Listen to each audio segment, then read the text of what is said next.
नमस्कार, news state के digital platform पर आपका स्वागत है और मैं हूं आपके साथ में ऋतु तोमर। बात यहां पर करेंगे यूपी पीएससी के एग्जाम्स की। दरअसल यहां पर पीसीएस के एग्जाम को लेकर नया नोटिफिकेशन जारी किया गया है।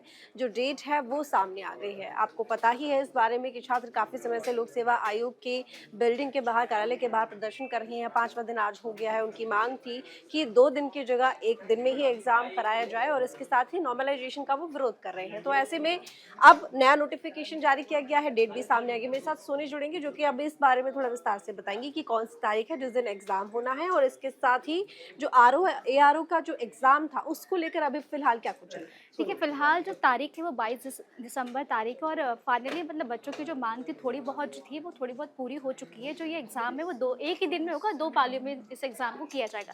लेकिन फिर भी जो छात्र है वो अभी भी संतुष्ट नहीं है। उनकी कई तरह की मांगे हैं जो वो और चाहते हैं। तो वो चाह रहे हैं कि सही तरीके से निर्णय लिया जाए, जो बाकी की उनकी जो परेशानियाँ जो, क्योंकि पहले भी एग्ज़ाम जैसा आपने कहा कि 3 बार इनकी डेट जो है वो कैंसिल हो चुकी है। फिर दोबारा ये एग्ज़ाम में मतलब एग्ज़ाम होना, तो ऐसे में छात्र हैं वो काफ़ी ज़्यादा मतलब परेशान भी और काफ़ी लगातार अभी भी वो प्रोटेस्ट कर रहे हैं। अभी वो धरने पे बैठे हुए हैं और उनकी मांग ये है कि अभी भी जो आरओ और एआरओ के तहत जो भी उनकी जो मांगे हैं उसको पूरी की जाए।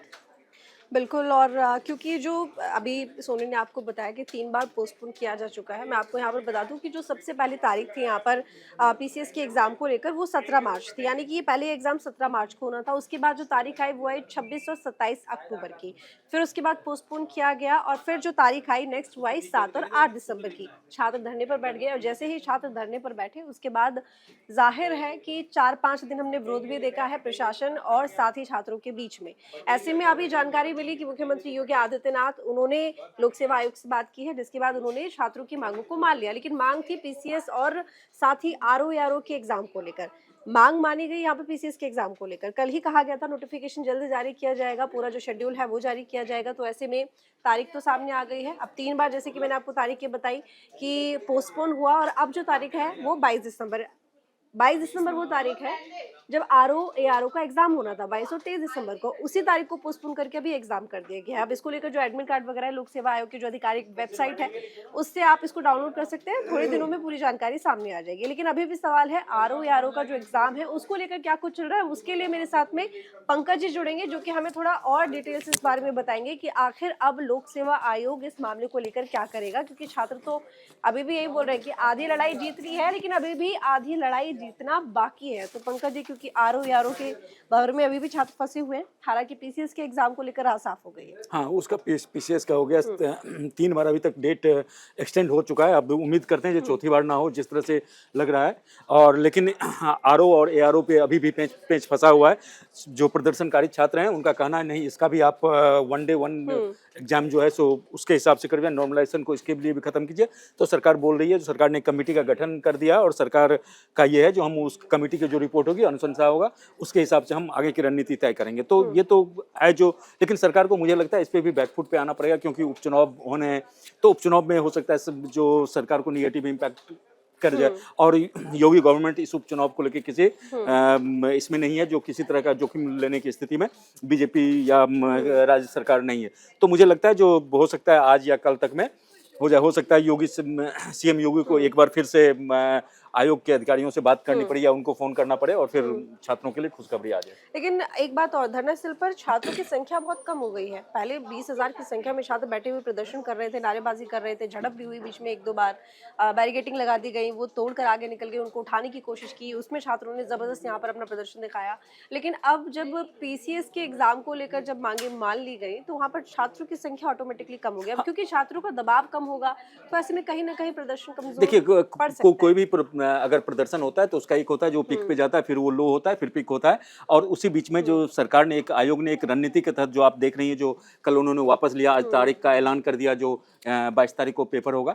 तो वो रणनीति के तहत सरकार ने जो छात्र आंदोलन है इसको कमजोर करने के लिए आयोग है। आयोग अभी भी जो अपनी इस बात पर अड़ी हुई है, जो मुझे जो लगता है, भले ही वो उन्होंने कमेटी का गठन करने का बात वो उधर से हुआ हो, तो मुझे लगता है जो उस नीति के तहत ही जो सरकार ने है, जो तत्काल आयोग ने तारीख का ऐलान कर दिया, कल वापस लिया अपना नॉर्मलाइजेशन और इसको, और आज जो है सो तारीख का ऐलान हो गया। तो सरकार मतलब आयोग के खिलाफ जो आंदोलन हो रहा है, आयोग चाहता है जो ये जल्द से जल्द खत्म हो। लेकिन यही है जो फिर से एक बार अगर ये वापस नहीं हुआ तो छात्र फिर से सड़कों पे उतरेंगे, क्योंकि देखिए जो पीसीसीएस वाले हैं तकरीबन वो 5 लाख छात्र हैं, वहीं आरओ एआरओ वाले जो हैं सो तकरीबन 10 लाख छात्र हैं। तो 10 लाख छात्र में तो उनका जो 5 के लिए आपने कर दिया, और ये जो 5 लाख जो छात्र हैं ये 5 लाख भी उस 10 लाख में शामिल है, तो मोटा मोटी 10 लाख का है, तो उनका आंदोलन ज़्यादा ये होगा। हाँ बिल्कुल, ये तो है ही, लेकिन इसके साथ ही क्योंकि देखिए नॉर्मलाइजेशन को लेकर, और क्योंकि एक दिन की एग्जाम की बात हो रही थी, 2 दिन पहले तारीख दी गई थी 2 दिन के लिए, 2-2 पालियों में, इसमें नॉर्मलाइजेशन लोगों को थोड़ा कंफ्यूज भी कर रहा है कि आखिर ये नई चीज़ है क्या।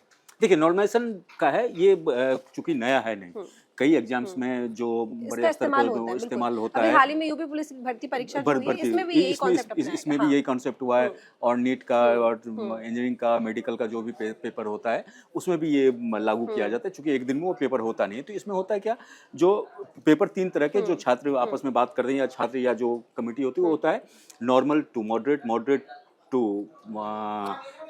टफ एंड टफ पेपर, तो हार्ड पेपर जिसको बोलते हैं।